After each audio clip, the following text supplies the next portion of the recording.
The Chatham finish on Lexington's new Cimarron collection features a level of detail and sophistication that is unique in the marketplace.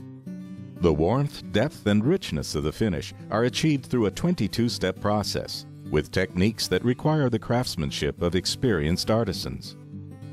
The collection is crafted from alder solids and veneers, a wood species ideally suited for furniture designs with a great deal of handwork.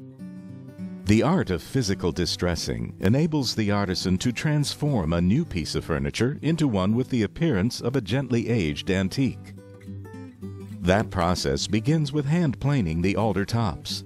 This age-old process, also termed hand-hewn, produces a soft undulation to the top that is both pleasing to the eye and to the touch.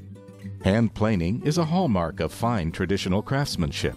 The wood chisel allows the artisan to create the appearance of age along the natural grain lines of the piece. This technique is used on the tops, fronts, and sides of the case. The rasp is used primarily on the edges of the piece, simulating use over time.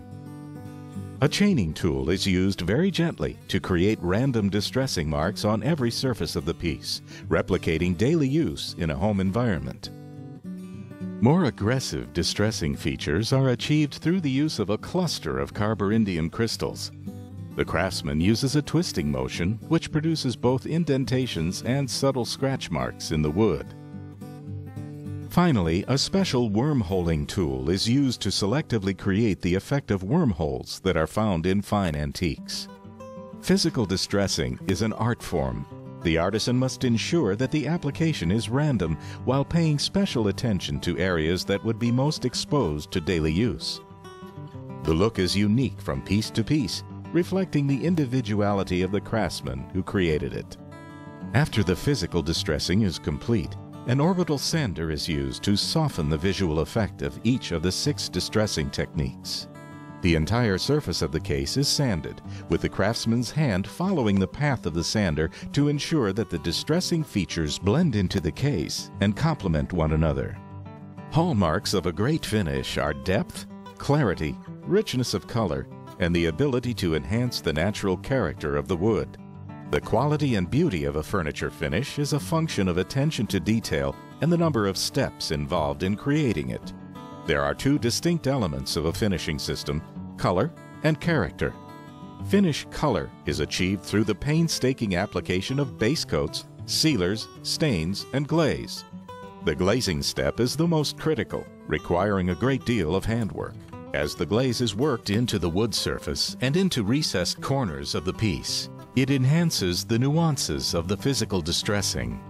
Steel wool is then used to selectively highlight cathedral grain patterns in the alder and to impart depth to the finish. Finish character is developed using a series of techniques to impart a warm, aged patina to the piece. The spatter gun uses a glazing stain to create a barely discernible watermark pattern, adding both visual depth and character to the finish. Accent glazing is a technique used to apply glaze to the character features of the piece, highlighting areas where physical distressing was applied. The craftsman dips a brush into the glaze, wipes it off with a rag, and then brushes the case.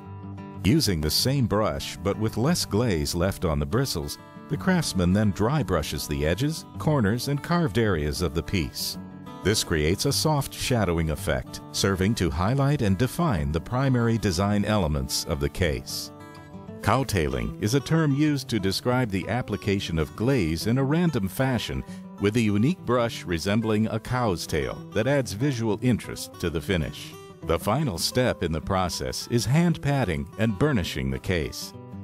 This serves to tie all of the preceding techniques together, blending finish tones, balancing highlights and shadows, and ensuring that no individual technique is discernible to the eye. As is the case with physical distressing, hand finishing techniques require a skilled hand and a well-trained eye. The majority of today's furniture finishes are complete after the final 3 coats of protective lacquer are applied. At this point in the process for the Chatham finish, the best is yet to come. The hand of the finish, or how smooth it is to the touch, is a key point of differentiation between estate quality furniture and product that has been conventionally manufactured. The distinction is important because the techniques required to achieve such a hand are quite labor-intensive. On pieces in the Cimarron collection, a 30-pound rubbing machine is guided by hand over the top surfaces 3 times, enabling a fine waxing compound to smooth surfaces to a silky touch. Since the rubbing machine is extremely heavy, the sides and fronts of the case are rubbed by hand. Before the process is complete, the artisan will have rubbed and waxed every square inch of the finished surface, resulting in a new piece of furniture with the character, the patina, and the hand of a treasured antique. There are no shortcuts to a great finish, and the techniques we employ in the 22-step Chatham finish require the skill and attention of artisans who take great pride in their work. Lexington is proud to introduce Cimarron, a fresh new collection with the enduring look of a timeless classic.